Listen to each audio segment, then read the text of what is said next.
Hello everyone, मेरे channel में आप सबका स्वागत है। मेरा नाम है मृणालिनी। चलिए देखते हैं इस रीडिंग के माध्यम से यूनिवर्स आपको क्या मैसेज देना चाहते हैं। जी यूनिवर्स, प्लीज़ बताइए जो भी कलेक्टिव इस रीडिंग को देख रहे हैं उनके हाईएस्ट गुड के लिए आप उन्हें क्या बताना चाहते हैं। जी universe, thank you for your grace, thank you for the love, thank you for abundance, thank you for healing, thank you for transformation, thank you for guidance, thank you for validation, thank you for protection, thank you for confirmation, dear universe. Thank you very much. ये readings general reading है, तो जितना आपको resonate करता है उतना ही लीजिए। Gender specific messages नहीं है, सो रीडिंग आपको जैसे रेजोनेट करता है अकॉर्डिंगली आप रोल रिवर्स कर सकते हैं और जेंडर स्विच कर सकते हैं रीडिंग का। ओके, 9 ऑफ सॉर्ड्स,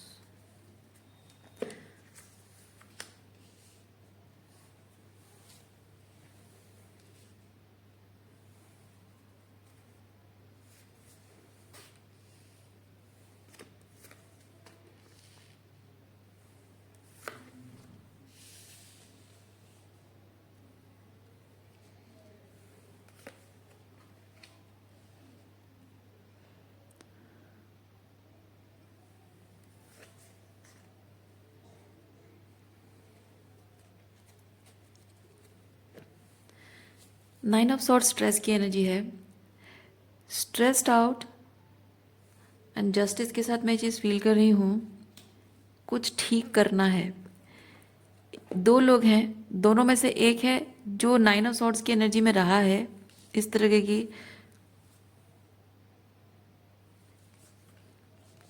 और ये 9 ऑफ सॉर्ड्स की एनर्जी में रहकर एक इंसान ने जस्टिस चाहिए है, जस्टिस मांगी है यूनिवर्स से।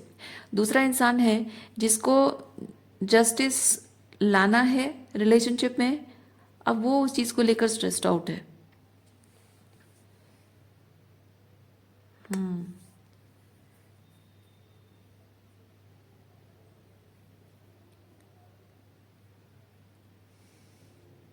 एक है जो ऐसे मुंह छुपा के बहुत रोया है, एक इंसान है जिसको न्याय चाहिए, वो मुंह छुपा कर बहुत रोया है, और दूसरा इंसान है जिसको न्याय करने की ज़रूरत है, वो शर्म के मारे मुंह छुपा रहा है।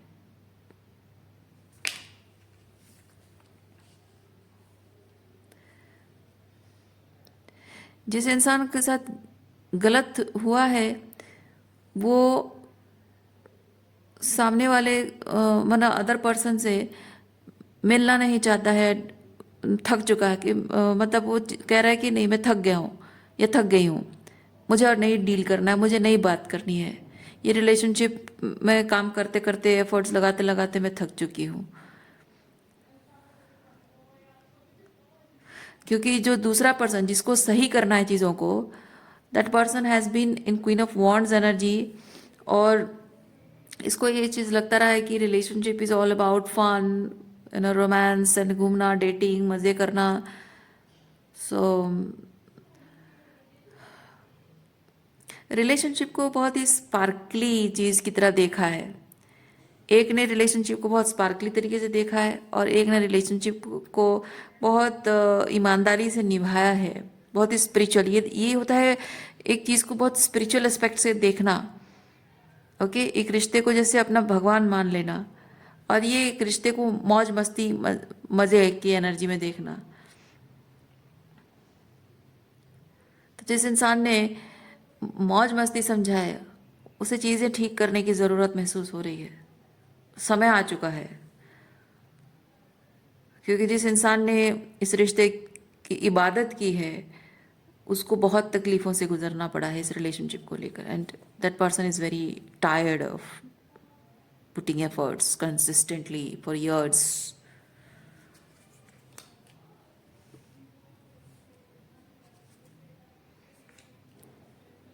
अब इधर इस रिलेशनशिप में न्याय होगा, चीज़ें ठीक की जाएंगी, अकाउंटेबिलिटी ली जाएगी, या फिर रिलेशनशिप हमेशा के लिए एंड।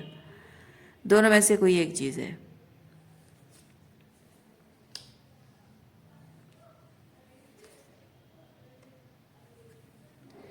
जो अदर पर्सन है, क्वीन ऑफ वॉन्ड्स की एनर्जी में जो पर्सन है, वो ये रिलेशनशिप चाहता है या चाहती है,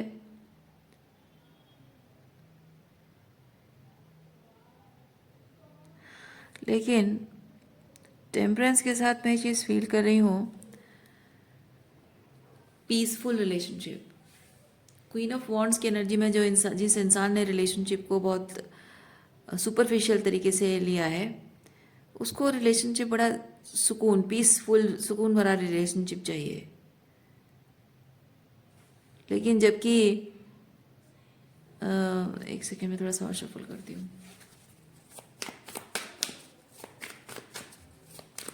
हायरोफेंट की एनर्जी में जो पर्सन है, जबकि वो अकाउंटेबिलिटी मांग रहा है, थोड़ा सा पुरानी केओस और कॉन्फ्लिक्ट के बारे में बात करना चाह रहा है, तो टावर की एनर्जी आ रही है।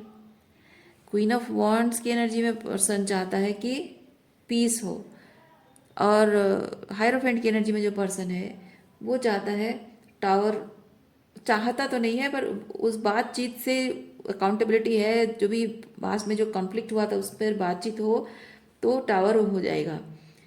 और ये टावर एक्सपीरियंस नहीं करना चाहता है ये क्वीन ऑफ वॉन्ड्स एनर्जी में जो भी पर्सन है। इसीलिए वो स्ट्रेस्ड आउट है कि मैं यहाँ अब जस्टिस देने, यानी चीज़ों को सही करने में जाऊँ तो क्या करूँ मैं, कैसे करूँ मैं।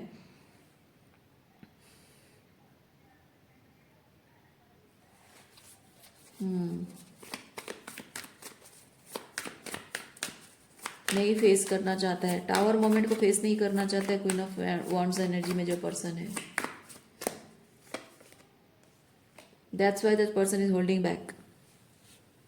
ओके, टावर के साथ किस तरह की एनर्जी है देखते हैं। क्वीन ऑफ वॉन्ड्स एनर्जी में मतलब जो सुपरफिशियल रिलेशनशिप को जो सुपरफिशियल एक्सपीरियंस करना चाहता रहा है वो पर्सन टावर को किस तरह से देख रहा है।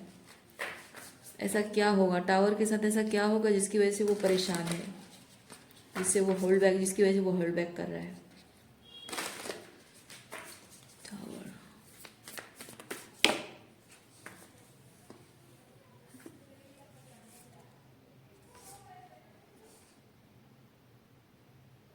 Mother and storm.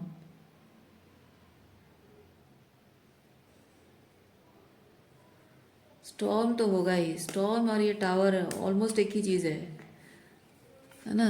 Storm and tower almost एक ही चीज़ है, बट ये मदर एनर्जी क्या है।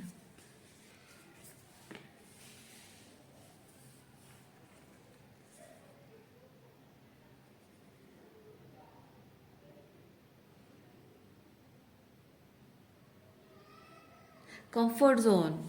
ओके, ये जो सुपरफिशियल रिलेशनशिप चाहने वाला इंसान अदर पर्सन को जस्टिस देने में, यानी कि चीज़ों को सही करने में, अकाउंटेबिलिटी लेने में परहेज सिर्फ इसलिए कर रहा है क्योंकि उसको अपना कंफर्ट जोन, ये मेंटल पीस छोड़ना पड़ेगा, उसको एक्शन लेना होगा, उसको रिस्पॉन्सिबिलिटी लेनी होगी, उसको जिम्मेदारियां निभानी होंगी, उसको अपने आप को बदलना होगा, अपने ट्रांसफॉर्मेशन को एक्सेप्ट करना पड़ेगा, अपने ईगो को साइड में रख के इस रिलेशनशिप को डील करना पड़ेगा, टॉक्सिक मैस्कुलिन ईगो को त्यागना होगा। ओके, तो बेसिकली उसका कंफर्ट जोन उससे छीना जा रहा है, उसको ऐसा लग रहा है कि उसका उसका कंफर्ट जोन छीन जाएगा। यहाँ कोई किसी का कंफर्ट जोन छीन नहीं रहा है, पर इसको ये चीज़ लग रहा है कि अगर मैं बात करने जाऊँ तो मेरा कंफर्ट जोन छीन जाएगा, और वो ये नहीं चाहता है।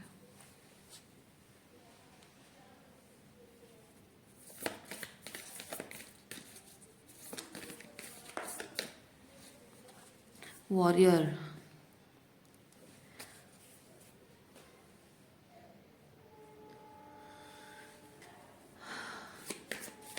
ये लव रिलेशनशिप वॉर बन गया है। यस, स्पिरिचुअल वॉर बन गया ये। सच और गलत, सच और झूठ का, न्याय और अन्याय का वो जो क्या बोलते हैं, बैटल बन गया है।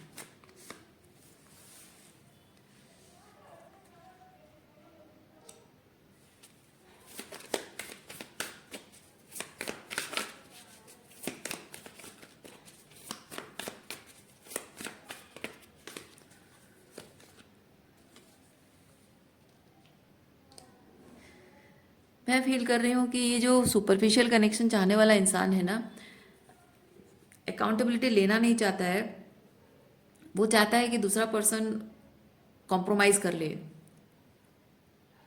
सेटलमेंट हो जाए, दोनों के बीच में सेटलमेंट हो जाए, कॉम्प्रोमाइज़ हो जाए, नेगोशिएशन हो जाए। देखिए, आप चाहे इस रीडिंग में हायरोफेंट जो कि रिलेशनशिप को बहुत सीरियसली लेते हो, या फिर रिलेशनशिप को बहुत लाइट हार्टेड एनर्जी में, मतलब बहुत ही सुपरफिशियली लेते हो, आप चाहे किसी भी एनर्जी में हो, मेरा कहना ये चीज़ है कि ये रिलेशनशिप दो दिलों का रिश्ता, दो आत्माओं का स्पिरिचुअल वॉर बन गया है। और जहाँ पे वॉर शुरू हो जाता है ना, वहाँ पे कोई कॉम्प्रोमाइज़, कोई नेगोशिएशन नहीं होता है, वहाँ सिर्फ वॉर होता है। न्याय और अन्याय, धर्म और अधर्म की लड़ाई, सच और झूठ की लड़ाई, सही और गलत की लड़ाई। तो अब इसमें लड़ाई, एक बार वॉर शुरू हो गया तो इसमें इधर हम जीतेंगे या फिर मर जाएंगे, शहीद हो जाएंगे। किसी को न्याय चाहिए, किसी के साथ गलत हुआ है, रिलेशनशिप चाहिए तो अकाउंटेबिलिटी लो, या फिर हमेशा के लिए पीछा छोड़ दो।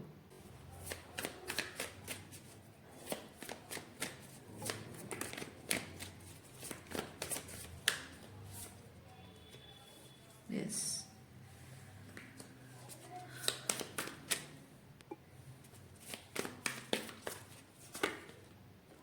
देखिए क्या कहा मैंने आपको,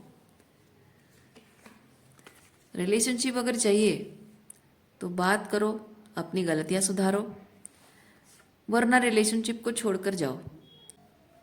बात आत्मसम्मान की है, पर यहाँ जब सम्मान है नहीं तो प्यार की कोई गुंजाइश नहीं है, सिर्फ कॉम्प्रोमाइजेस होंगे, और कॉम्प्रोमाइज़ का मतलब प्यार नहीं होता है। रिलेशनशिप, प्यार मोहब्बत में डुअलिटी नहीं होती है, एक के लिए एक सच है और दूसरे के लिए वो चीज़ गलत है, एक के लिए सही और दूसरे के लिए गलत, वही रूल क्यों? नहीं होना चाहिए ना। वो एम्पथी दोनों के, मतलब एम्पथेटिक पॉइंट ऑफ व्यू से देखना बहुत ज़रूरी हो जाता है कि सामने वाले को जिस तकलीफ से होकर गुजरना पड़ रहा है, अगर मेरी यह हालत होती तो मैं क्या करता, ये सोचना बहुत ज़रूरी है। सो यूनियन कॉन्शियसनेस का एक पार्ट, उसका एक मीनिंग ये भी है कि आप अपने आप से सामने वाले को अलग नहीं समझते हो। आप भी इंसान हो, वो भी इंसान है, उसका भी दिल है, आपका भी दिल है, आपको जैसे तकलीफ होती है उसको भी होती है। जब आपके साथ गलत होता है, आप न्याय की उम्मीद रखते हो, वो भी वैसे ही उसके साथ गलत हुआ तो न्याय की उम्मीद रखेगा।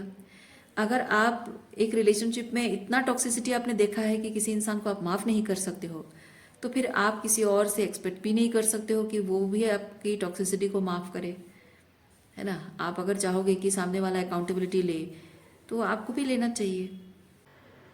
जब तक तुम न्याय का साथ दोगे, सही का साथ दोगे, that means you are promoting love energy, unconditional love energy. हार जीत की बात नहीं है ये कौन सही है कौन गलत का बात नहीं है, मोरालिटी की बात है। जब तुम मोरल्स एंड वैल्यूज़ को जब तुम प्रमोट करोगे, तुम अनकंडीशनल लव को प्रमोट करोगे, और जो इसको प्रमोट नहीं करता, उसके खिलाफ खड़ा होता है, वो तुम्हारा दुश्मन है।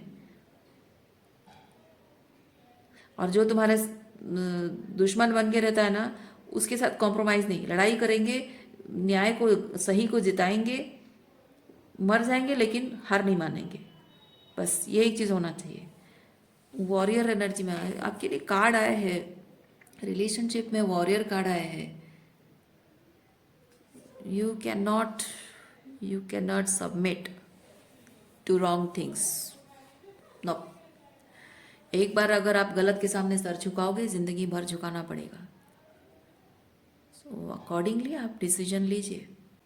ओके, सो रीडिंग मैं यहीं पे रखती हूँ। उम्मीद करती हूँ इस रीडिंग से आपको कुछ क्लैरिटी मिली हो। मैं आपको नेक्स्ट रीडिंग में मिलती हूँ। अपना ख्याल रखिए, खुश रहिए, बाय।